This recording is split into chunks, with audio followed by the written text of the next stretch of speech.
I know I look like a whopper doing this with sunglasses on, but it's really bright in this car park, so you're just going to have to put up with it.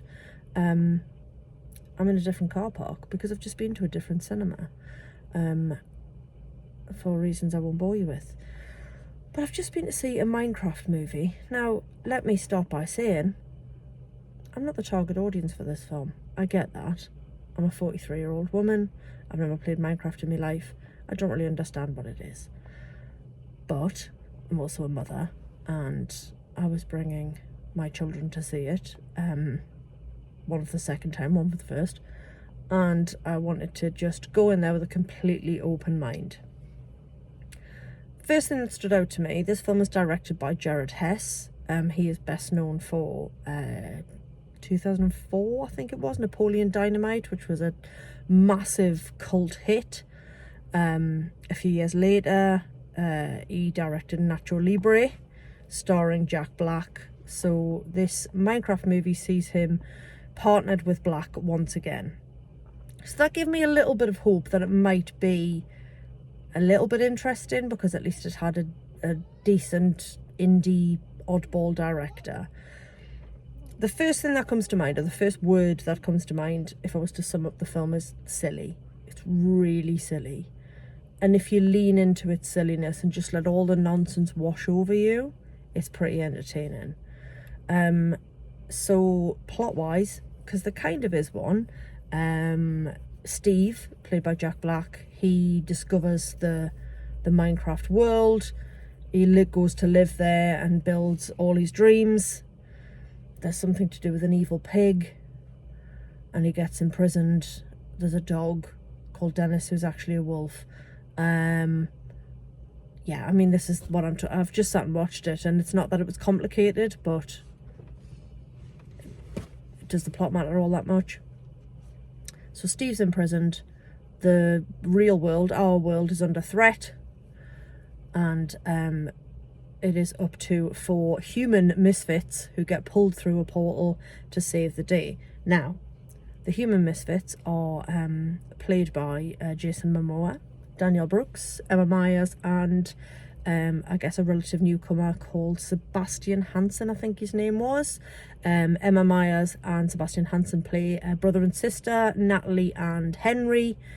They are, I guess, orphaned. They've moved to a new town, Chuglas, I think it's called, in Idaho.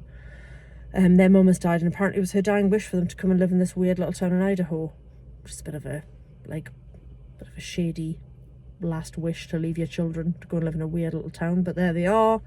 She's having a bad first day at work. Henry's having a bad first day at school. He's got this really brilliant mind. He loves to design things, but he falls foul of the school bullies.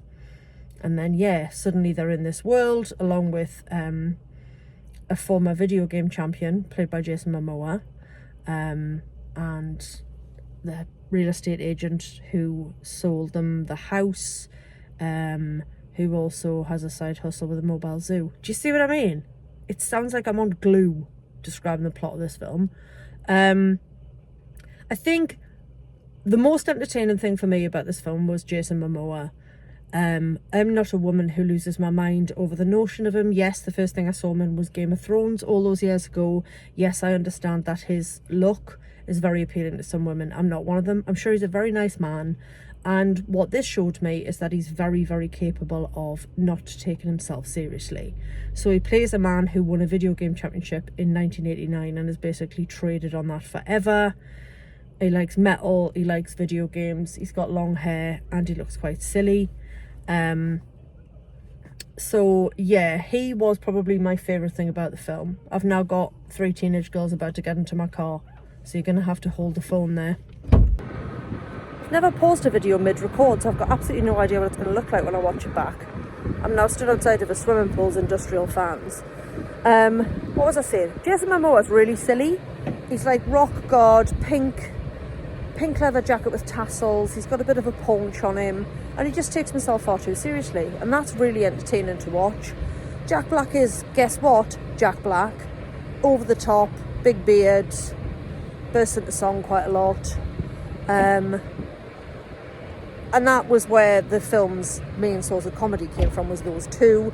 The creatures and whatnot, I guess if you've played the game, it's nice to see them realised on the big screen. There's lots of Easter eggs, nods to the game in there for big fans. So there was a group of teenage lads on our screen who kept leading applause at certain moments, which I kind of didn't mind. I didn't know why we were clapping, but I was quite happy to join in. I don't think it's the sort of film when you can complain about poor etiquette. Apparently there's some YouTubers in it as well. There was also a tribute to a young YouTuber who died, so that was quite sweet. I mean, it's absolute nonsense, and it did start to lose me. Does it need to be a tiny bit shorter? It was 1 hour 40. I think it could have been an hour and a half.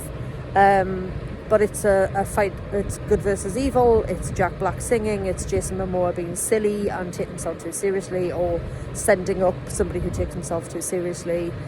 None of it really mattered, but it was quite entertaining. I think for kids or for fans of the game, it's an absolute hoot. And like I say, I'm not the target audience. I enjoyed it. I'm glad I've seen it. I will never watch it again, because thankfully my children are of an age where they want to watch the same things over and over again. So I'll be spared that. So I'm done. Me and the Minecraft movie are done. Thanks for watching. Katie out.